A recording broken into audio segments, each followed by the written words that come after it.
আসসালামু আলাইকুম। আজকে আমরা দেখব মাইক্রোসফট এক্সেলের মাধ্যমে কিভাবে আমরা এভারেজ বের করতে পারি। আর এই পুরো টোটালটাই আমরা দেখব সম্পূর্ণ প্র্যাকটিক্যাল ভাবে।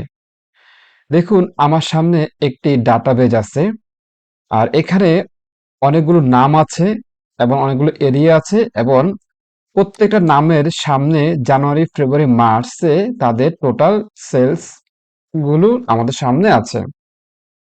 এখন আপনার বস আপনাকে বলল অথবা আপনার নিজের প্রয়োজন হলো যে এখানে বাবলু জানুয়ারি মাসে ৩৬০টা সেল সেল করেছে, আবার বাবলু এখানে ৯৫৪টা করেছে এবং বাবলু আবার কিন্তু ৫৫১টা করেছে।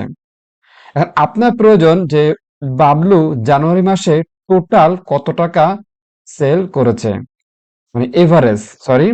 এখন আপনার প্রয়োজন যেটা, যে বাবলুর জানুয়ারি মাসে এভারেজ সেলসটা কত। চলুন তাহলে আমরা দেখে আসি কিভাবে মাইক্রোসফট এক্সেল এর মাধ্যমে এভারেজ সেলস বের করা যায়।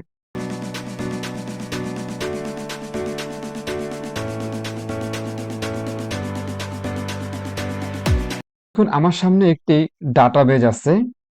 এখানে অনেকগুলো নাম আছে এবং এরিয়া আছে এবং বিভিন্ন জানুয়ারি, ফেব্রুয়ারি, মার্চ এর টোটাল একটি সেলস আছে।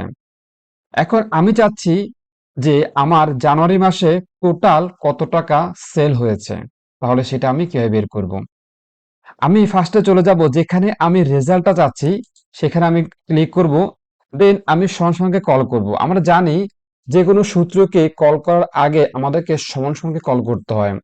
দেন আমি লিখবো এ ভিই, এভারেজ লেখা এ ভিই দেওয়ার সাথে সাথে কিন্তু আমার সামনে এভারেজ ফর্মুলাটা চলে আসছে।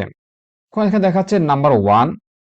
ধরুন জানুয়ারি, আমি কি চাচ্ছি? আমি চাচ্ছি জানুয়ারি মাসের টোটাল সেলসটা। জানুয়ারি মাসের টোটাল সেলস হলো আমি পুরাটাকে আমি সিলেক্ট করব। দেন আমি ব্র্যাকেট ওপেন করে ক্লোজ করে দিয়ে ইন্টার দিব। দেখুন 510। অর্থাৎ এই যে আমার জানুয়ারি মাসে বাবলু সেল করেছে 360, তাসলিমা করেছে 368, সুরমা করেছে 436, তো টোটালটার এভারেজ হলো 510। তার আগে আমরা জেনে নিই এভারেজ কিভাবে বের করতে হয়। অর্থাৎ দেখুন এখানে কয়টা পার্সন আছে, 1 2 3 4 5 6 7 8 9 10, অর্থাৎ 10 জনের সেলস রিপোর্ট আছে। আমরা 10টাকে যোগ করে যা হয় ওইটাকে আমরা 10 দিয়ে ভাগ দিলেই কিন্তু আমাদের এভারেজটা চলে আসবে। আর সেটাই আমরা সূত্রের মাধ্যমে এখানে খুব সহজে বের করে ফেলেছি এভারেজ। আশা করি আমাদের এই ভিডিওটি আপনাদের খুব ভালো লেগেছে। এখন থেকে যে কোনো এভারেজ বের করতে আশা করি আপনাদের আর কোনো সমস্যাই হবে না। আসসালামু আলাইকুম।